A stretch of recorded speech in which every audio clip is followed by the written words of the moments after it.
All right, welcome. Excuse me. It is indisputable. I'm your host, Rashad Richard. Good to be with you. We have a lot on the agenda today.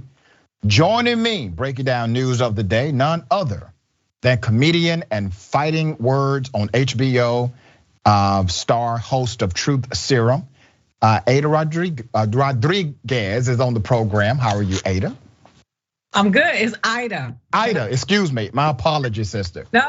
Aida, and you know I know that. Aida Rodriguez is on the show. Thank you. Also, Joe Collins III is coming back for I don't know why he's back, but he's in the bullpen and he's going to debate me about voting rights in the United States of America. I guess he's on the other side of that discussion. Okay, top story of the day. There's a mother who threatened to bring loaded guns to a school, and I assume start shooting people. Here's the video. No mask mandates. My children will not come to school on Monday with a mask on. All right, that's not happening. And I will bring every single gun loaded and ready to, I will call every. That's 3 minutes. You've gone past your time. It's a policy. Thank you. I'll see y'all on Monday. Yeah, that's called a threat, right? That's a terroristic threat. So here's what's ironic about this whole thing. Number one, once again, this is about mask mandates inside of school systems. We have already settled this. Schools have the ability, the authority to implement common sense administrative law, from dress codes to vaccination requirements, also to mask protocols or mask mandates inside of their school system. So this particular parent decided to threaten bodily harm by way of bullets to children, or I guess administrators and teachers, if there's a mask policy in the school, rather than just take her child out of school. If she has that kind of disagreement with the policy, she's going to bring a loaded gun and see them on Monday. Well, that person has in fact been arrested, but there's some more background to the story. I do find it really, really ironic also that when she said that she was going to go to the ultimate and say, I'm bringing a gun on Monday, you'll see me on Monday. When they told her her 3 minutes was up, she was not willing to speak 1 second over her 3 minutes. I mean, she didn't violate the 3 minute rule, but she's willing to unlawfully bring a gun on a school campus, but she shut the hell up after 3 minutes. That 1 second over. All right. The Luray Police Department charged that particular woman who made a perceived threat at Thursday night's Page County School Board meeting. According to police, Amelia King, 42, was charged with a violation of the Code of Virginia 18-2-60, or threat while on school property. All right, it fits the crime. They could have upped those charges, but they decided to leave it at that. Throughout the day on Friday, the police department worked with Page County Sheriff's Office to investigate the incident, contacted both national and state agencies to determine how to best move forward. Now, I want to remind you of this. This is really interesting. Now, understand the privilege that's already involved. This woman makes a threat, a terroristic threat, to bring a loaded gun to a school and shoot people. Okay, she makes the threat. She makes a threat on public record. The threat is recorded. And instead of arresting her immediately, instead of filing charges of terroristic threats and other, she was given the benefit of all of these law enforcement agencies calling each other, trying to figure out what's the best way to go, how to arrest her, what to charge her with. And it ended up being significantly lighter than what many believed it to warrant. So the police chief, C.S. Bo Cook, says that after consulting with state police and thoroughly reviewing the Virginia Code, the department determined that charging Ms. King with a misdemeanor violation was the appropriate course of action. I mean, damn, y'all are being real thoughtful about this charge.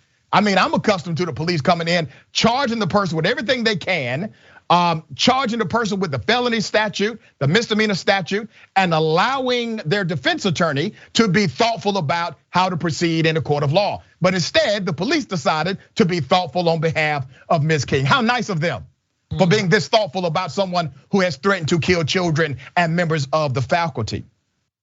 The Page County Board met Thursday night to vote in favor of Governor Glenn Youngkin's executive order making mask a choice for students. Once again, back to mask. During the public comment period, King said, no mask mandates. My children will not come to school on Monday with a mask on, all right? That's not happening, and I will bring every single gun loaded and ready. She's out. It was a light bond, $5,000, 10%. You pay a few $100, you go home. Aida, what are your thoughts here? My thoughts are: can you imagine if that would have been me? Yeah.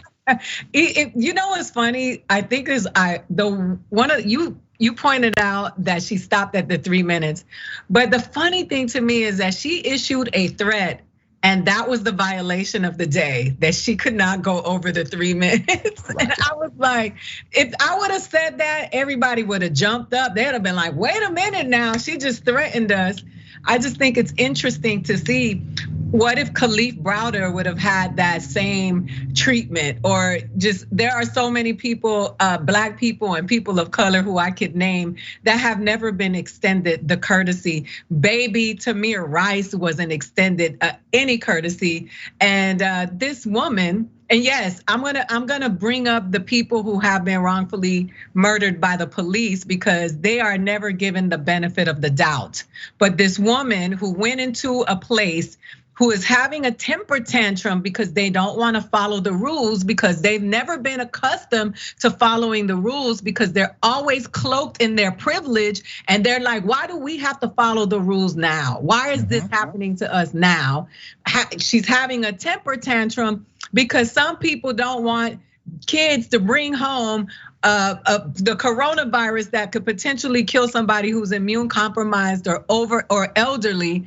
And we don't know, because the information changes daily, true. So everybody is trying to protect theirs, and she doesn't want to do it because she's selfish, she's self-centered, she's pompous, and she's privileged. And that is the reason why I don't give those people a break. I won't cut them a break. People are like, why are you always going in?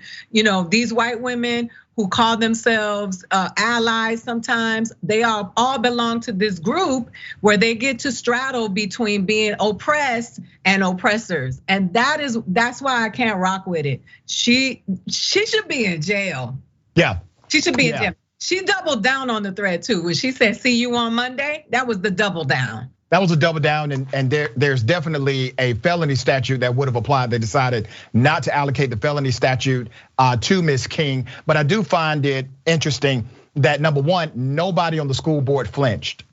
Nope. Nobody looked shocked. Nobody said, oh my gosh, wait a minute, are you threatening to kill children and faculty? Nobody flinched. Why? Because that kind of privilege has become normative in those arenas. So nobody flinched on the school board. They just said, ma'am, your 3 minutes are up. That's the policy, that's it. She just threatened to kill everybody on Monday. And then number two, there's a big difference between an individual health crisis and a public health crisis. If you have an individual health crisis, there's a different response to what's called a public health crisis. During a public health crisis, we have to now make decisions for the public good, not just the individual's sake. So if you feel as if the rights of your individual child are being violated because of a public health issue, then you can withdraw your individual child from their school system. We have decency rules, not only for adults, but also for kids. There's certain things they can and cannot wear inside of the school system. That's for age appropriateness inside of their school system. Well, nobody has argued if school systems have the ability to tell a child you cannot express yourself with this kind of clothing. We have always held school systems to be well within their authority to do so. All right, so just some things to point out. And also the number of children with coronavirus has gone up, and they're being hospitalized. Here in California, they just released some information this morning about how the numbers of children being hospitalized for coronavirus. So regardless of where you think it came from, how much it's been politicized, we all can attest to it being real and that it is deadly for some people. So until that is no longer a fact, that we need to do whatever we need to do to protect ourselves. Very well said, and I will end the segment on this point, and I'm glad you brought it up. So many people will start saying things like the China virus or the pandemic, right? It's like being concerned about where the fire started in the middle of evacuating the home. We're trying to get the hell up out of the house. The fire doesn't care where it came from. You're in the line of it and it will harm you. So we can do all of this at the end of it. Once the fire is out, you can do all of the exhaustive investigation you choose to. But in the middle of the fire, we need to get the hell up out the house.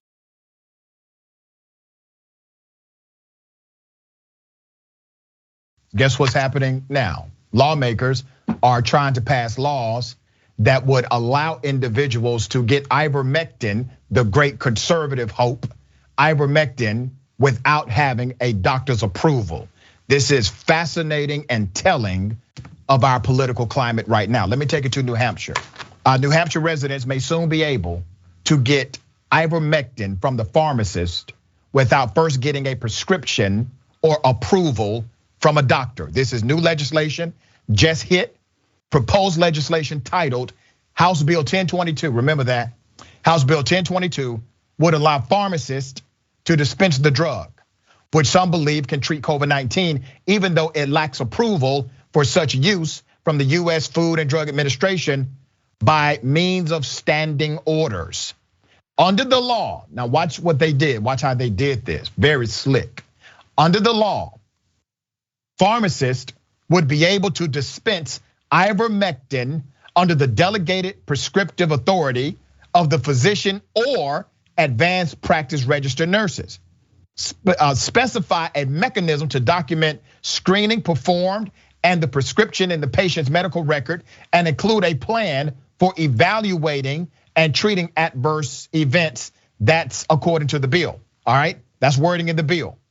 It then says, any such prescription shall be regarded as being issued for a legitimate medical purpose in the usual course of professional practice. Now, keep in mind, they're changing the entire law in order to do this. The pharmacist would also be required to provide any patients who receive ivermectin with a standardized information sheet written in plain English that provides healthcare referral information and notes the importance of follow-up care.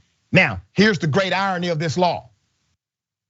Noting on the information sheet shall discourage, watch this, recipients from using ivermectin for the treatment of COVID-19, the bill read. All right, I gotta pause on this point because it's very important.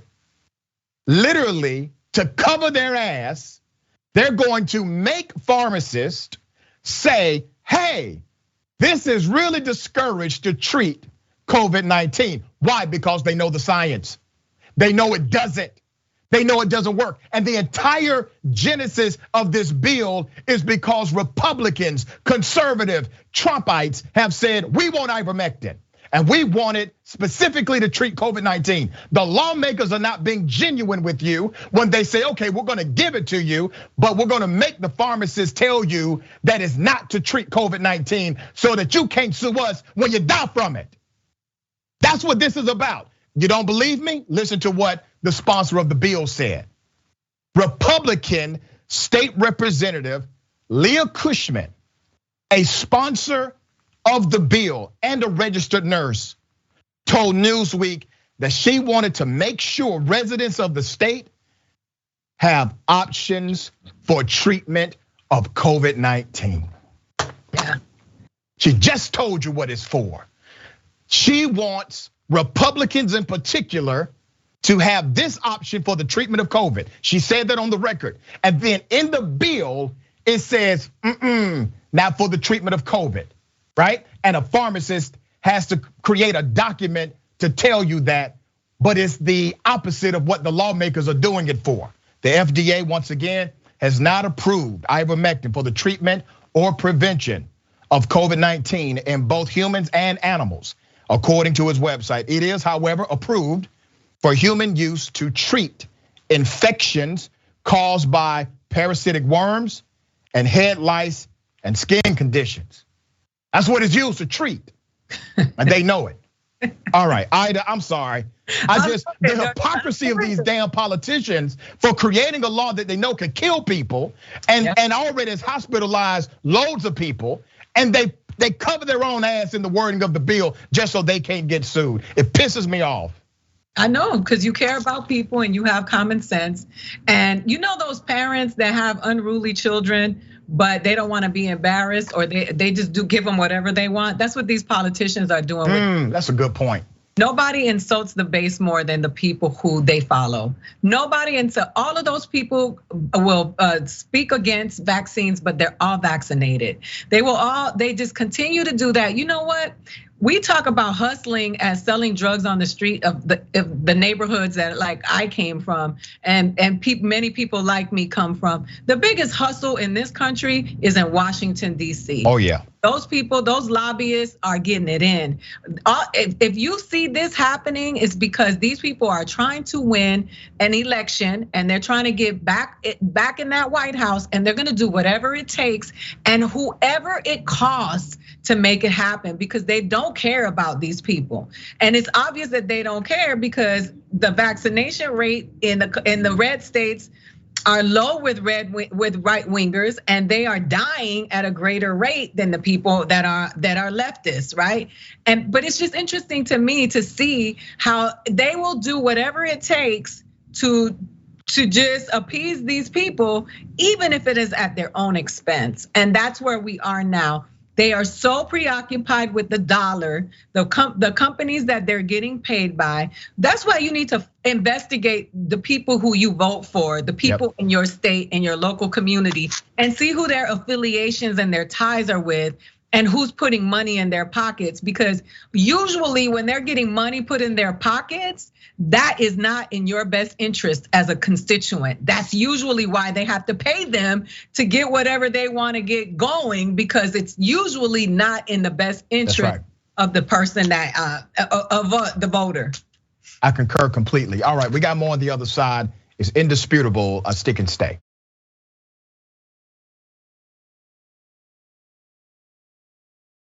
All right, ladies and gentlemen, I wish a Karen would. You want to call the police on them for having a barbecue on a Sunday? You're still free! Back off! I'm going to tell them there's an African-American man threatening my life. Please don't yell at us. Yeah. Don't videotape me. You have no room to yell at us. I want to speak to the person who made this drink. Is that you?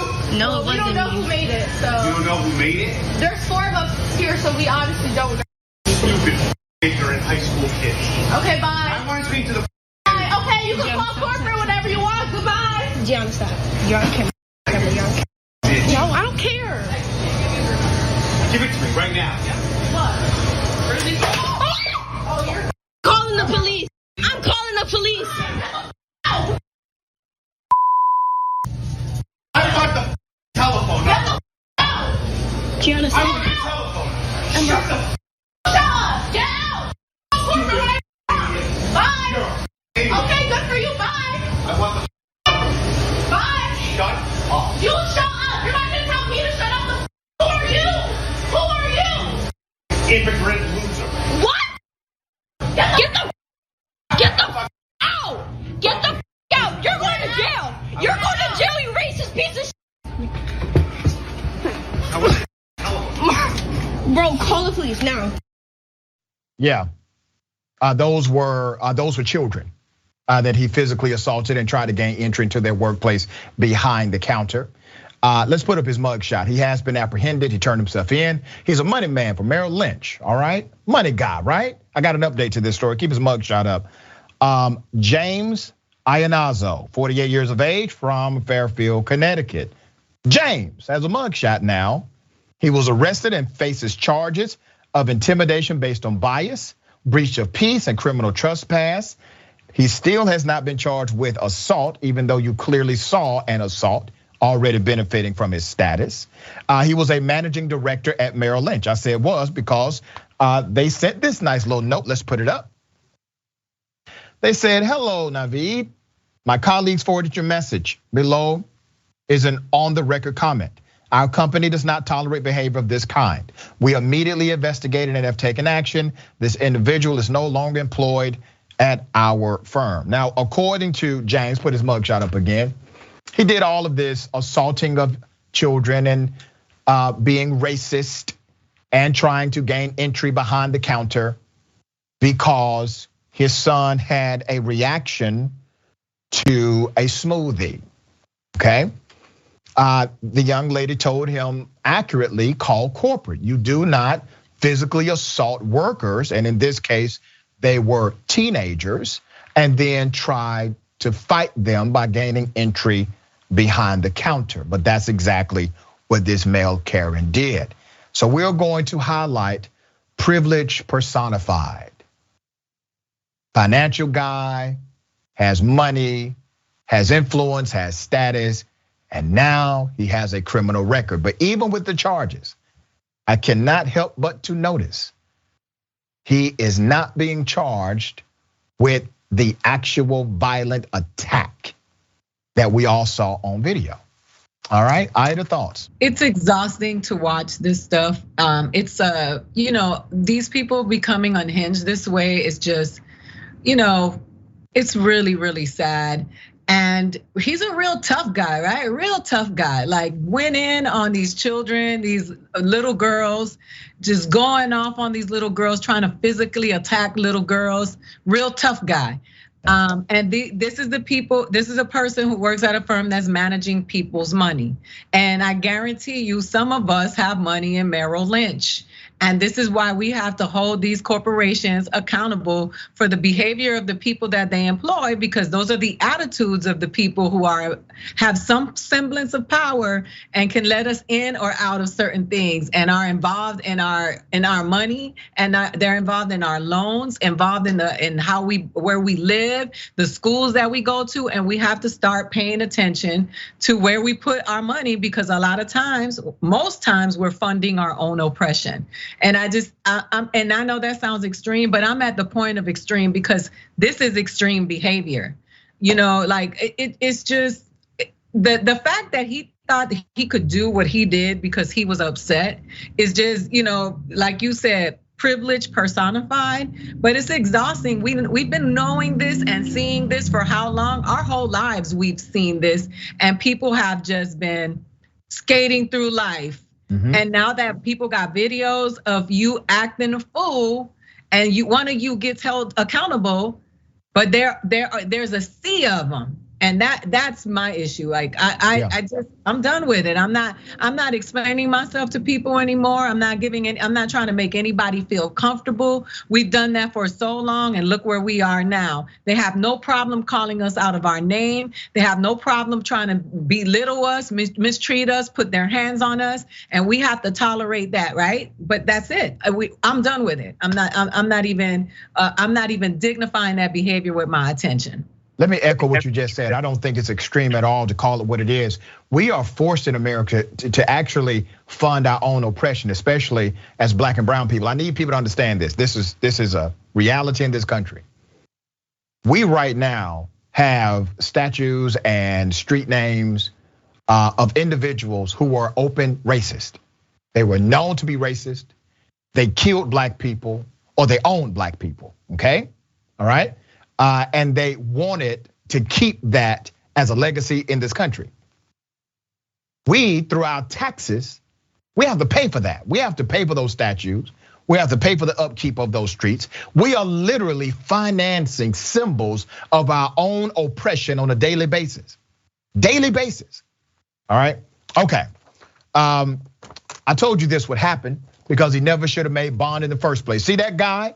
All right, that's Daniel Triplett. Daniel Triplett is accused of killing someone who worked for him and then burying the body, but he still got bond. All right, he got bond.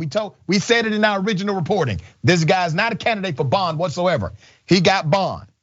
The bond for this Oklahoma businessman charged with murder has now been revoked. Remember, he put a guy who worked for him in a septic tank, okay? Put up the picture, side by side picture.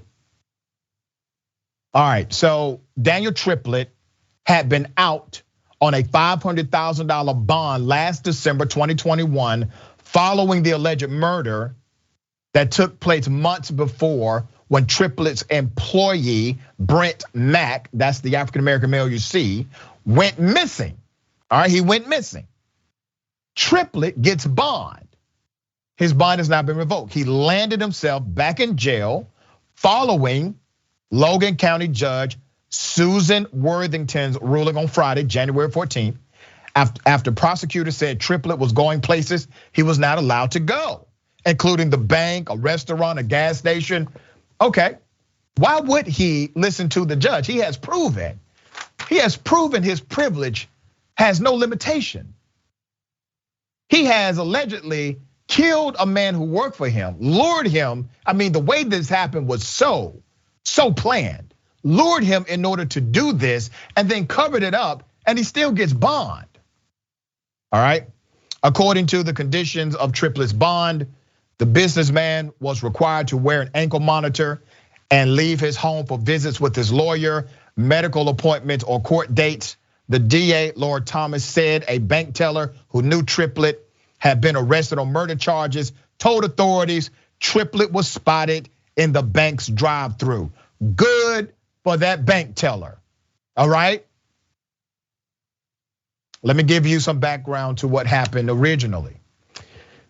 The search for the 50-year-old Brent Mack began after his daughter, Rachel Wilson, reached out to Triplett, the man who's charged with killing him, on Facebook Messenger regarding her father's whereabouts. However, inconsistencies in Triplett's story about when he last saw Mack drew cause for concern. He couldn't get his story together. Triplett initially told authorities that Mack was dropped off in Guthrie, Oklahoma, outside of a laundromat. Well, after firing him from his alleged violent demeanor. Well, that was likely not true. However, officers found several factors that contradicted his story during their investigation into the whereabouts of Mr. Mack. Okay. The video showed Triplett driving through the town, but never stopping to drop Mack off, like he said. Surveillance footage taken from the residence and statements from the homeowners confirmed that both men were together before Mack's disappearance. After working on the septic tank, only Triplett was seen leaving the property, and that is where he stashed the body, according to the prosecution. Cold-blooded, right? Just remember, he went before a judge with all of this evidence against him and still got bond. Now his bond has been revoked. He's where he should be. Let's hope he doesn't get out whatsoever. Aida, thoughts on this one? So first and foremost, I want to extend to my Black brothers and sisters who constantly have to see a reflection of themselves being murdered and being objectified and dehumanized. And it is constantly everywhere we are. So make sure that we're taking care of ourselves, because that right there triggered me. It made me angry, it made me sad, and it made me want to cry that some young woman is looking for her father and her father is in a septic tank. It just imagine, I mean, the reality of it is that we are arguing with people that our lives matter. We have to have an argument. It's been politicized, it's been taken out of context, it's been used to justify crime, it's been used to we've reached a point of we are in the upside down, as they say in Stranger Things. It is an unreal reality that you have to walk about the earth as a Black person in this country after generations and generations of mistreatment and oppression. And we still have to have a discussion about voting rights. And then you see these kinds of things happen. This man is a businessman in this town, and I guarantee you he has connections with law enforcement. And that's how they take care of each other. And there are never really consequences, because where does it make sense, right? Make it make sense that a person kills somebody, they abducted them and they murdered them, but they need a pass so that they can go take care of their own business. What you know how many people, Khalid Browder didn't get that opportunity. Right. Didn't get that opportunity for a backpack. And this man killed somebody for a backpack, was in jail for 3 years and solitary confinement. I will never forget the names of all the people that we've had to see buried, and the mothers who've had to cry because the justice system, the law enforcement are all in cahoots because it's all rooted and embedded in white supremacy and an oppression. So, yeah. I mean, I just plead for us. We have to take care of ourselves and each other because we relying on these people to take care of us, and they don't care about us. They say all lives matter when we say Black lives matter, and this is absolutely ridiculous. Completely ridiculous, and to the point you made about their retort, all lives matter. They only say that when somebody says Black lives matter, it's a way to dissuade you from the argument of Black life in America. But when people say blue lives matter, you never hear them then say all lives matter. That's right. Blue is not a race. Blue comes off as Black does not. Blue is not a culture. Blue is there to protect the culture. That's what it's supposed to do. But it has become its own entity, and an us and them narrative has been created because of the way they decide to exercise their policing rights in America. We got more on the other side. It's indisputable stick and stay.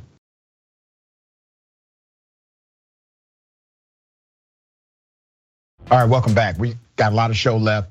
Let's get to it. I'm going to read as many comments as I can, but I will not be able to get to all of them. All right. Let's go to TYT member Lynn says, and people wonder why places can't find workers. And we've seen this routinely where people that work in restaurants and service industry, this is how they're being treated by people that patronize the establishment. Quite unfortunate. White nationalists are going door to door evangelizing people.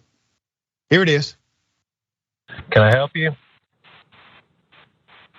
Good afternoon. We are white nationalists, and we're going around hoping to talk to people about things white people in the United States. I hope just to have a few minutes to talk about that. Did you say you're a white nationalist? We're not interested, thank you. No worries. Ma'am, do you think we could leave a flyer for you? Have a good day. Thanks for your time. I mean, Jim Crow got manners. Yeah, this is what's happening right now. White nationalists are knocking on your door saying, hey, we're white nationalists and we just want to talk to you for a minute. The man at the home did not reject them. It was his wife. His wife is the one who said, we're not interested. And then that's when they go into, well, listen, can we leave some information for you? You know who used to do this door-to-door recruiting? The Klan, the KKK did the exact same thing. They went door to door. Why? Because it was acceptable in their culture to do so. Well, look at that. It's come back around. Let me give you some insight to this. A recent surge in white nationalism in the United States has led to a growing threat of violence by factions that embrace bloodshed and advocate for a race war. According to a report released Wednesday by an organization that tracks far-right extremists, the Southern Poverty Law Center's annual report on extremist groups said its count of white nationalist groups has risen by 55%. White nationalist groups espouse white supremacist or white separatist ideologies, often focusing on the alleged inferiority of non-whites. Groups listed in a variety of other categories, the KKK, Ku Klux Klans, neo-Confederates, neo-Nazis, racist skinhead and Christian identity, could also be fairly described as white nationalists. So you're probably wondering, what did the brochure look like? Well, we got a picture of it. Let's put it up. Here's the brochure, okay? They didn't even spend the extra 2 cents at FedEx, Kinko's, wherever they got this done to put the color version on. Oh, that's right, they don't like color. I forgot about that. So this is the black and white version of the brochure, all right? It tells you to end systemic racism, you gotta be pro-white. In order to end racism in America, you must be pro-white. We have another graphic of it, yeah? In anti-white discrimination.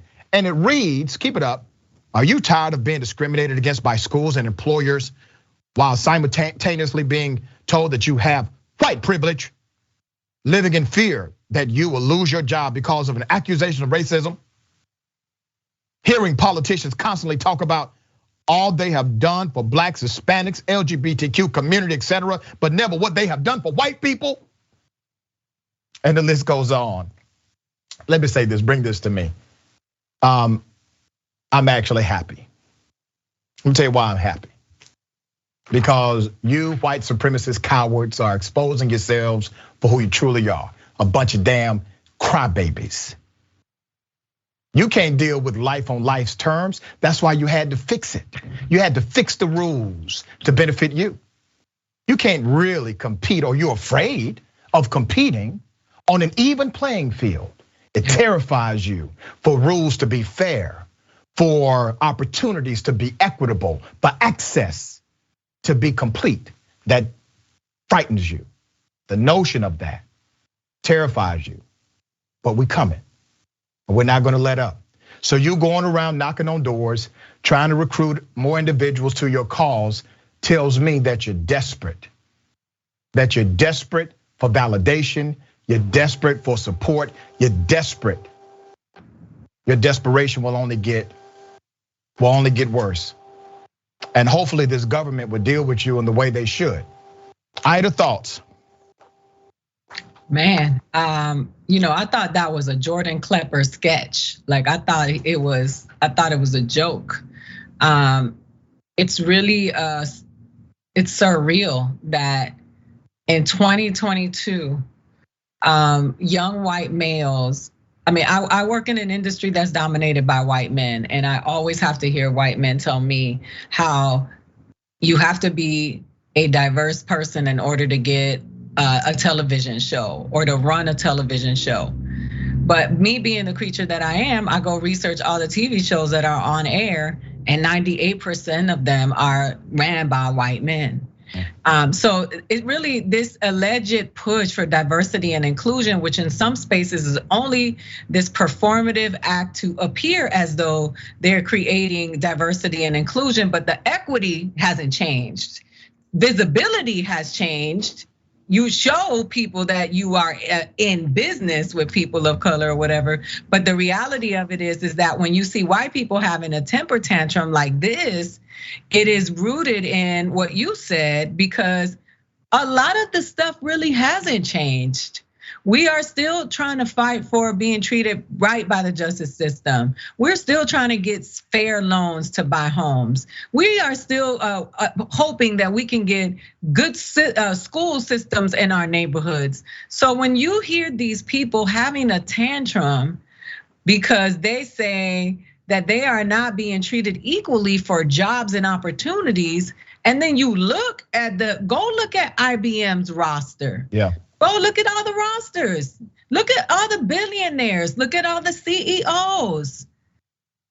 What are you whining about? You will never be a CEO because you're going door to door asking people to join you to be in a white supremacist group. That's why you're not succeeding, not because somebody took your opportunity away from you. Yeah. I gotta read 2 books to your 1.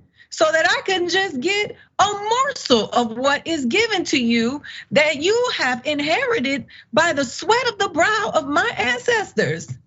How dare you? Well said, very well said.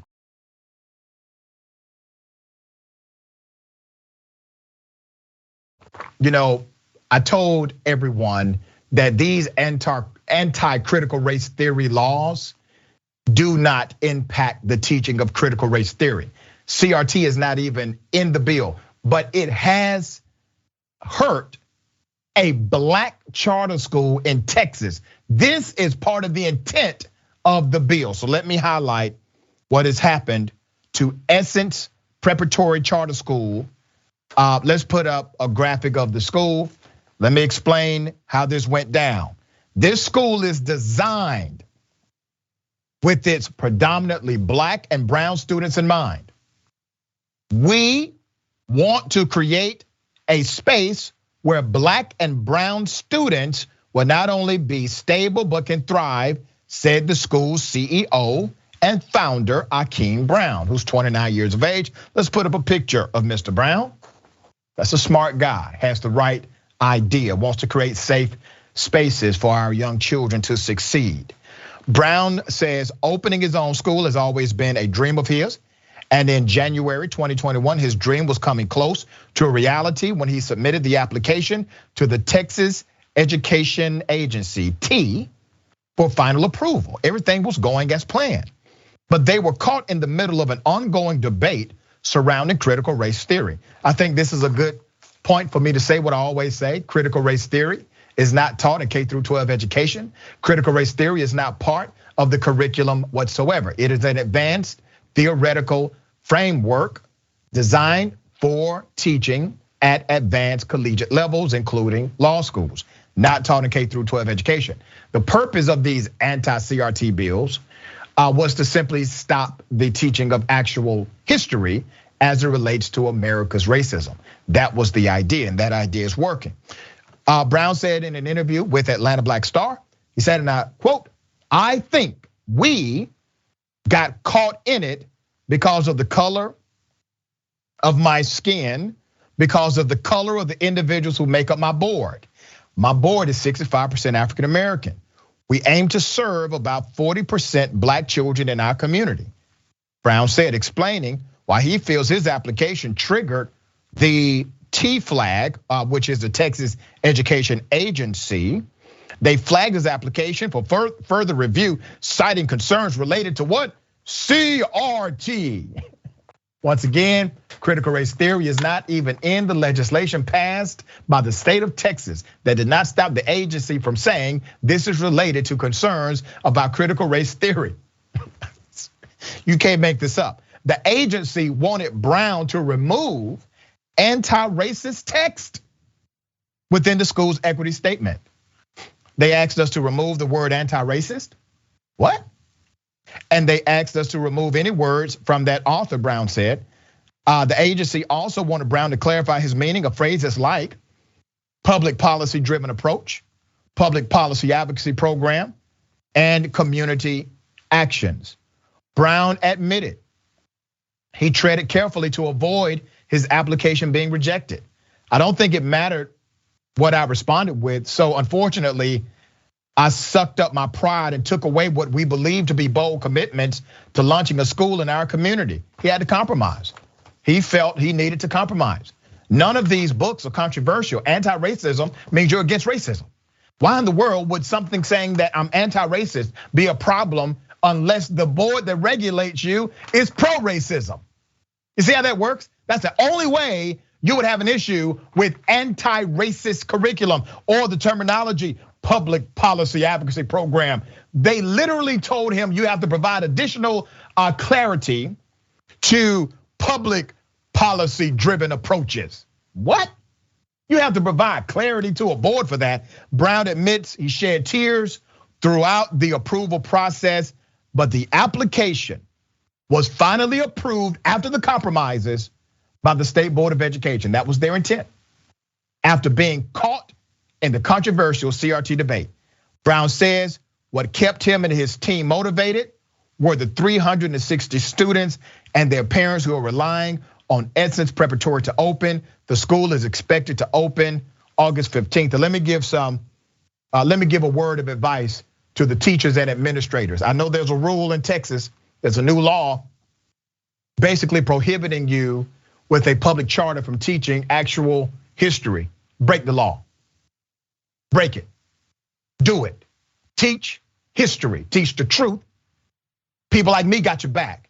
Not only through platform and commentary, but I will help you financially. And many people would do the exact same. But somebody, some school teacher, some school is going to have to stand up to this foolishness and buck the damn system. That's my advice. All right, Aida, thoughts?